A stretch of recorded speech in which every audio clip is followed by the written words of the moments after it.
வணக்கம். உயிரை காக்கக்கூடிய மிக முக்கியமான ஒரு தகவல் தொகுப்பு இது. மாரடைப்பு என்றாலே உடனே நமக்கு என்ன தோன்றும்? நெஞ்சை பிடித்துக்கொண்டு சரியும் ஒரு காட்சி தான் நினைவுக்கு வரும், இல்லையா? ஆனால் அதன் மறைமுகமான அறிகுறிகள் பலருக்கும் தெரிவதே இல்லை. வாருங்கள், நேரத்தை வீணாக்காமல் நேரடியாக விஷயத்திற்கு போவோம். நான் முதலிலே சொன்னது போல சினிமாவுல பார்க்குற மாதிரி நெஞ்சை பிடித்து கொண்டு சுருண்டு விழுந்தால்தான் மாரடைப்பு என்று நிறைய பேர் நினைத்து கொண்டிருக்கிறோம். ஆனால் நெஞ்சு வலியே இல்லாமல் ஒரு மாரடைப்பு வந்தால் அதை உங்களால் கண்டுபிடிக்க முடியுமா? என்னது, வலியே இல்லாமலா என்று நீங்கள் ஆச்சரியப்படலாம். ஆனால் உண்மை அதுதான். மருத்துவ ஆய்வுகள் என்ன சொல்கிறது என்றால், என்ஸ்டெமி என்று சொல்லப்படும் மாரடைப்பு வகைகளில் கிட்டத்தட்ட 43.6% பேருக்கு நெஞ்சு வலியே இருப்பதில்லையாம். நினைத்து பாருங்கள், இது எவ்வளவு பெரிய ஆபத்து. இதனாலதான் இந்த மறைமுக அறிகுறிகளை நாம் கண்டிப்பாக தெரிந்து கொள்ள வேண்டும். சரி, முதல்ல நெஞ்செரிச்சலுக்கும் இதய வலிக்கும் என்ன வித்தியாசம் என்று சுருக்கமாக பார்த்து விடுவோம். சாதாரண கேஸ் ட்ரபிள் தான் என்று நாம் நிறைய தடவை அலட்சியமாக விட்டு விடுவோம், இல்லையா? வாயுத் தொல்லையால் வரும் வலி பார்த்தீர்கள் என்றால் நெஞ்சின் மையப்பகுதியில் மட்டும் ஒருவிதமாக எரியும். வாயில் கூட ஒரு மாதிரி புளிப்புத்தன்மை தெரியும். ஆனால் அதுவே இதய வலியாக இருந்தால் அது சும்மா எரியாதுங்க. நெஞ்சின் மேல் ஒரு பெரிய பாறாங்கல்லை தூக்கி வைத்தது போல ஒரு பயங்கரமான அழுத்தம் இருக்கும். அப்படியே மூச்சு திணறும். அந்த வலி உடம்பின் மற்ற பாகங்களுக்கும் பரவும். முக்கியமாக காரணமே இல்லாமல் மிக அதிகமாக வியர்க்க ஆரம்பிக்கும். இந்த இரண்டுக்கும் உள்ள வித்தியாசம் ரொம்ப ரொம்ப முக்கியம். அடுத்து, இந்த வலி ஏன் மற்ற இடங்களுக்கு பரவுகிறது? இது உடம்பின் ஒரு எச்சரிக்கை அலாரம். நெஞ்சில் இருக்கும் அந்த கடுமையான வலி எப்படி திடீரென்று இடது கை, தாடை இல்லைனா கழுத்துக்கு போகிறதே என்று என்றைக்காவது யோசித்திருக்கிறீர்களா? இதைத்தான் மருத்துவ உலகில் ரெஃபர்ட் பெயின் என்று சொல்வார்கள். அதாவது நமது இதயமும் இடது கை, தாடை, முதுகு எல்லாமே ஒரே நரம்பு பாதையைத்தான் பகிர்ந்து கொள்கின்றன. இதயத்திற்கு இரத்தம் செல்லாமல் திணறும்போது நமது மூளை குழப்பமடைந்து அது கையிலோ அல்லது தாடையிலோ வலிப்பதாக தவறாக உணர்கிறது. ஆக இடது கையிலோ தாடையிலோ திடீரென்று ஒரு வலி பரவினால் சும்மா சுளுக்குதாம்பா என்று விட்டுவிடாதீர்கள். இது ஒரு மிகப்பெரிய ஆபாய அறிகுறி. கைவலி, தாடை வலியை தாண்டி இன்னும் சில விசித்திரமான அறிகுறிகளும் இருக்கின்றன. ஆய்வுகளின்படி ஒரு 40% பேருக்கு திடீரென்று மூச்சு திணறல் வரும். 25% பேருக்கு கெட்டுப்போன சாப்பாடு எதுவும் சாப்பிடாமலேயே திடீர் வாந்தி வரும். அதுவும் காரணமே இல்லாமல் அதிகமாக வியர்க்கும். இன்னும் சிலருக்கு மயக்கம் வரலாம். ஒரு 10% பேருக்கு வயிற்றின் மேல் பகுதியில கூட வலி வரலாம்.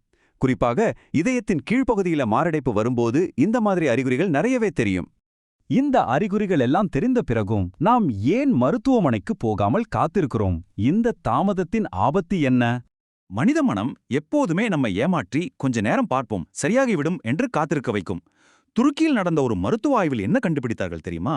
அறிகுறிகளை சரியாக புரிந்து கொள்ளாததால் மக்கள் உதவி கேட்க சராசரியாக 2 முழு மணி நேரம் தாமதிக்கிறார்களாம்.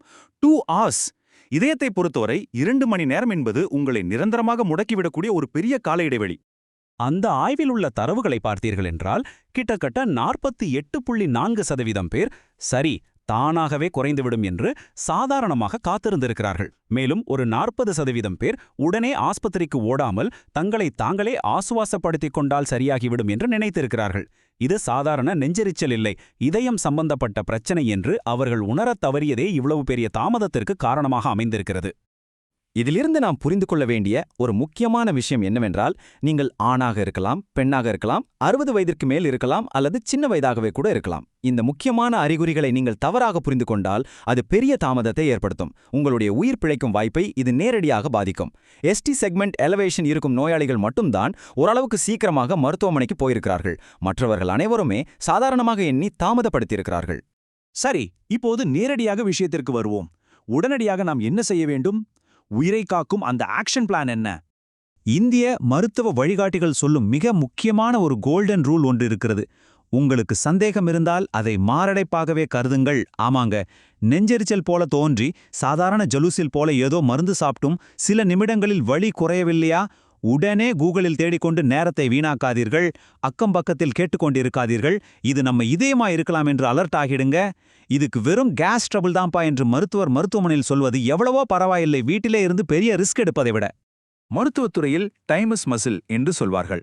அதாவது நேரமாக ஆக இதய தசைகள் செத்துப்போக ஆரம்பிக்கும். அதனால உங்களோட முதல் படி என்னவாக இருக்க வேண்டும் என்றால், உடனே 108 அல்லது 112 நம்பருக்கு கால் செய்து ஆம்புலன்ஸை கூப்பிடுங்கள். இரண்டாவது படி, மருத்துவரால் அறிவுறுத்தப்பட்டிருந்தால் உடனே ஒரு ஆஸ்பிரின் மாத்திரையை போட்டுக்கொள்ளுங்கள். இது இரத்தக்கட்டுகள் பிரிதாவதை தடுத்து இதயத்திற்கு மேற்கொண்டு எந்த பாதிப்பும் வராமல் காக்கக்கூடிய ஒரு மிக முக்கியமான முதல் உதவியாகும். நாம் ஆரோக்கியமாக இருந்து நம்மை சுற்றியுள்ள மக்களும் ஆரோக்கியமாக இருந்தால்தான் நாமும் நிஜமாகவே சந்தோஷமாக இருக்க முடியும். அதனால் ஒரு ஆரோக்கியமான சமூகத்தை உருவாக்க உங்களுக்கு இந்த தகவல் பிடிச்சிருந்தா கண்டிப்பாக உங்கள் நண்பர்களோடு இதை பகிருங்கள்.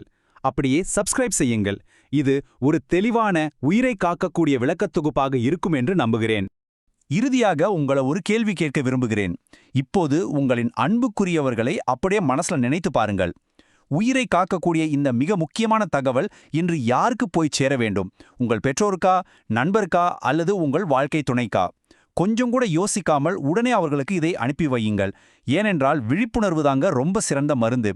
மீண்டும் இதுபோல இன்னொரு பயனுள்ள தகவல் தொகுப்போடு உங்களை சந்திக்கிறேன். விழிப்புடன் இருப்போம், ஆரோக்கியமாக வாழ்வோம்.